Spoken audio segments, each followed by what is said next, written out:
Bismillahirrahmanirrahim. Assalamualaikum warahmatullahi wabarakatuh. Alhamdulillahilladzi haqqa hamdi. Wassalatu wassalamu ala sayyidina Muhammadin wa ala alihi wa sahbihi ajmain. Asyhadu an la ilaha illallah wahdahu la syarikalah wa asyhadu anna Muhammadan abduhu wa rasuluh. Allahumma shalli wa sallim wa barik ala sayyidina Muhammadin wa ala alihi wa sahbihi ajmain. Qala Allah Ta'ala, inna a'tainakal kautsar fasholli li rabbika wanhar inna syani'aka huwal abtar. Qala Nabi sallallahu alaihi wasallam, ma min ayamin al amalun soleh biha ahabu ilallah min hajihi ayami, yakni ayamil ashr. Qalu wala jihad fisabilillahi ta'ala, qala wala jihadun fisabilillahi ta'ala illa rajulun haraja binafsihi wa malihi fayarji min jalika bisai'in. Sadaqallahul ajim wa sadaqa rasulun habibul karim wa nahnu ala zalika minasyahidin wasyakirina walhamdulillahi rabbil alamin. Mari sama-sama dari lubuk hati yang sangat dalam kita memanjatkan puja dan puji syukur kehadirat Allah Subhanahu wa Ta'ala atas berbagai macam limpahan rahmatnya, taufik, hidayah, inayah yang telah dilimpahkan kepada kita sekalian. Di antaranya nikmat Allah yang sangat besar, dan alhamdulillah nikmat tersebut sampai saat ini masih kita miliki, yaitu nikmat iman, nikmat Islam, nikmat kesempatan, dan nikmat kita hadir dan dihadirkan oleh Allah Subhanahu wa Ta'ala pada pagi hari ini, yang tidak lain dan tidak bukan yakni kita melanjutkan pelajaran kita, yaitu pelajaran ilmu fikih kitab Safinatun Najah. Salawat sering salam tak lupa kita sanjungkan kepada junjungan kita, baginda kita Nabi besar Muhammad sallallahu alaihi wasallam. Selanjutnya sebagaimana biasa sebagai penghantar, di mana hari ini kita bertepatan tanggal 25 bulan Juli tahun 2020, bertepatan tanggal 4 daripada bulan Zulhijjah 1441 Hijriah. Di mana di bulan ini diistimewakan, selain memang bulannya juga diistimewakan oleh Allah, yang oleh istimewakan di antaranya adalah bulan Zulhijjah. Kenapa bulan ini? Tadi itu dibacakan hadisnya bahwasanya tiadalah hari-hari yang amal soleh dilakukan padanya lebih dicintai ketimbang hari-hari yang lain, yaitu hari 10 pertama bulan Zulhijjah. Sampai sahabat nanya, tidak juga berjuang di jalan Allah. Rasul katakan tidak juga berjuang di jalan Allah kecuali seseorang keluar dengan membawa jiwa, harta, kemudian yang demikian itu tidak kembali sama sekali. Itu doang yang bisa mengalahkan daripada kecintaan Allah orang yang beramal daripada di awal-awal bulan Zulhijjah. Maka dalam satu riwayat dikatakan bahwasanya, dalam satu riwayat diriwayatkan oleh Ibnu Abbas, yaitu Abdullah bin Abbas radhiyallahu anhuma.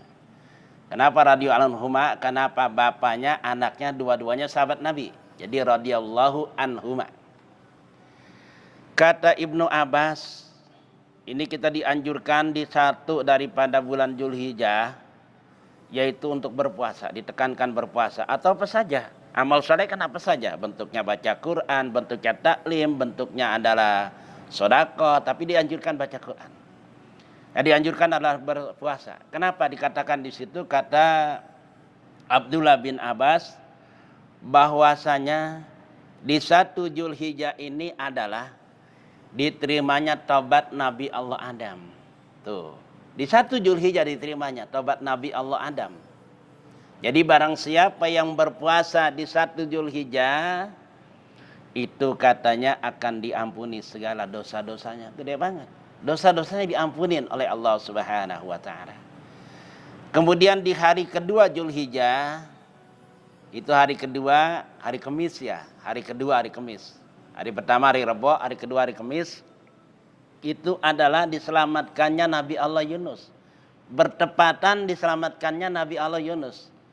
Apa diselamatkannya? Dikeluarkannya dari perut ikan selama 40 hari 40 malam. Dikeluarkan Nabi Allah Yunus. Jadi barang siapa puasa di hari kedua bulan Zulhijjah ini, karena Allah istimewakan di bulan ini, itu katanya dia akan ditulis 1 tahun ibadah. Dan tidak akan ditulis 1 tahun daripada kesalahan dan dosa-dosanya. Tidak ditulis. Jadi ditulis ibadah setahun, dan ditulis kesalahan dan dosa-dosanya tuh. Puasa di hari kedua. Kemudian hari ketiga, ini jarang disampaikan nih. Hari ketiga, itu bertepatan dengan hari ketiga diterimanya doa Nabi Allah Zakaria alaihi salam. Lalu barang siapa yang dia berpuasa di hari ketiga bertepatan dengan hari Jumat. Masya Allah luar biasa, kemarin saya sampaikan tuh di Masjid Milatil Jaliyah di Ciputat. Ini bertepatan dengan dia itu berpuasa di hari ketiga.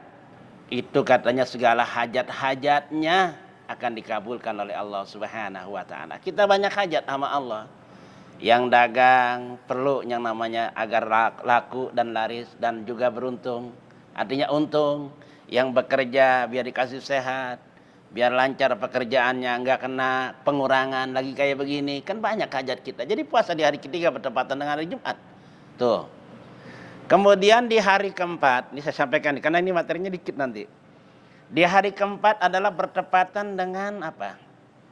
Dilahirkannya Nabi Allah Isa.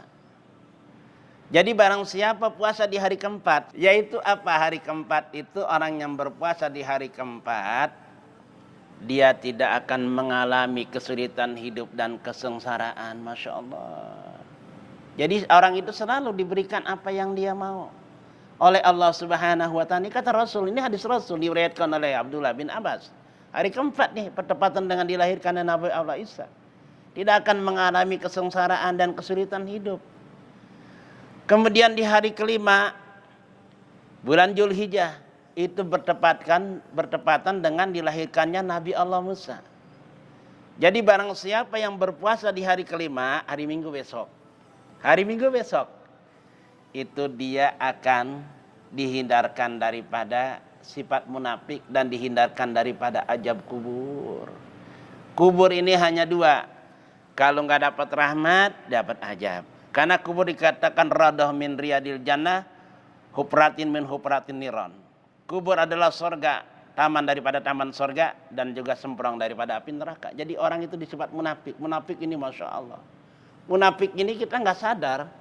Munafik itu katanya ada 3. Pertama berdusta. Kedua kalau dipercaya hianat. Ketiga mengingkari. Kita kadang-kadang ada di diri kita. Nah orang yang berpuasa di hari kelima, insya Allah dia jauhkan daripada sifat munafik. Dan juga katanya diselamatkan dari azab kubur. Di hari ke-6. Hari apa itu? Senin ya. Senin ya, hari ke-6.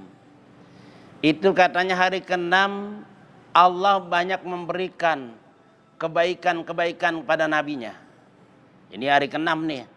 Jadi barang siapa yang berpuasa di hari ke-6, kebetulan hari Senin, niatin juga puasa Senin.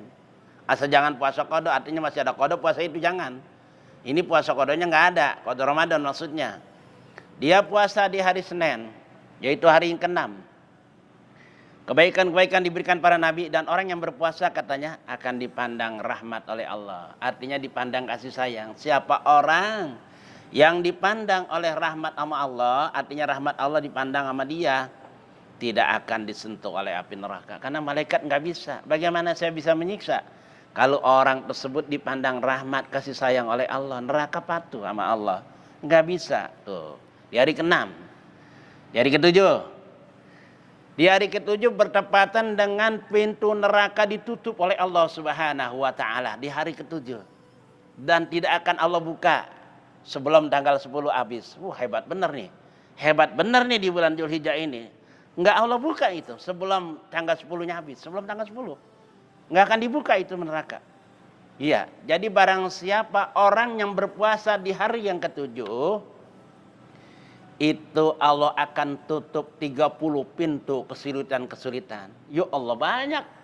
Kita ngalamin kesulitan, nyari nafkah sulit, bekerja sulit, menjual barang sulit. Itu baru 3, 4. Ini 30 Allah tutup pintu-pintu kesulitan, dan Allah akan buka 30 daripada pintu kemudahan-kemudahan. Oh, luar biasa. Hari ketujuh. Hari apa itu? Selasa ya? 7 hari apa ini? Selasa 7, hitung aja dah. Ayo hari Selasa deh ya. Kemudian di hari yang ke-8 yang disebut hari Tarwiyah, ini umumnya nih. Saya juga biasa puasa di hari ke-8 ini. Saya baru tahu nih keterangannya kayak begini. Di hari ke-8 hari Tarwiyah. Tarwiyah maknanya apa? Ragu. Nabi Allah Ibrahim, apakah betul ini ngimpi dari Allah? Masa ngimpi kok suruh nyembeli anak? Ya, apakah betul ini? Tapi begitu memang ini di ke-9-nya baru tuh disampaikan kepada anaknya. Maka ada ayatnya, palama balagha ma'ahu sa'yan qala ya bunaya ini ani atbauka panjur majatara ya abatib almatu maruna satajiduni insyaallahu minas sabirin. Wahai anakku, bahwasanya aku bermimpi ingin menyembelihmu, maka pikirkan dan bagaimana pendapatmu. Wahai abahku, kerjakan apa yang diperintahkan oleh Allah, nggak pikir-pikir lagi kalau anak soleh. Semoga engkau mendapatiku dengan sabar. Artinya Allah benar-benar nih. Jadi 8 ini, jadi siapa orang yang memang berpuasa di 8 hari, artinya hari ke-8 puasa Tarwiyah, maka Allah tidak sebutkan itu ganjaran pahalanya saking besarnya, kata Rasulullah Shallallahu Alaihi Wasallam, saking gedenya puasa di hari Tarwiyah. Kemudian hari ke-9. Hari ke-9 adalah hari Arafah. Itu hari 9 itu siapa orang yang berpuasa, dan ini umum ke-9. Umum kalau 9 mah hampir banyak orang pada ngerjain, hampir. Ya, di atas 80% orang ngerjain deh kali 9 mah hari Arafah. Itu siapa orang yang berpuasa di hari 9, maka adalah penebus dosa yang tahun lalu dan dosa yang akan datang. Hebat bener nih 9. Lebih gede lagi kita dijamin dosa kita. Artinya nih kalau berbuat dosa itu ditebus dengan puasa 9 hari di hari yang ke-9. Hari ke-10 hari nahar, hari penyembelihan hewan. Jadi potongan yang pertama, tetesan darah yang pertama itu katanya menghapus daripada penebus dosa-dosanya. Sampai darah itu sampai ke bumi, menyerap ke bumi, maka katanya makhluk-makhluk Allah yang ada di bumi memintakan ampun bagi orang yang berkorban di hari 10 bulan Dzulhijjah. Maka pantas kalau seorang pemuda ditanya sama Allah, kemarinnya sudah sampaikan tuh, tentang ganjarannya lain lagi. Seakan-akan dibebaskan budak, seakan-akan dia bersedekah dengan berupa onta dan juga berupa kuda perang. Itu dan juga dikatakan, kenapa engkau berpuasa? Ini adalah hari-hari Islam, siar-siar Islam, kata nih pemuda.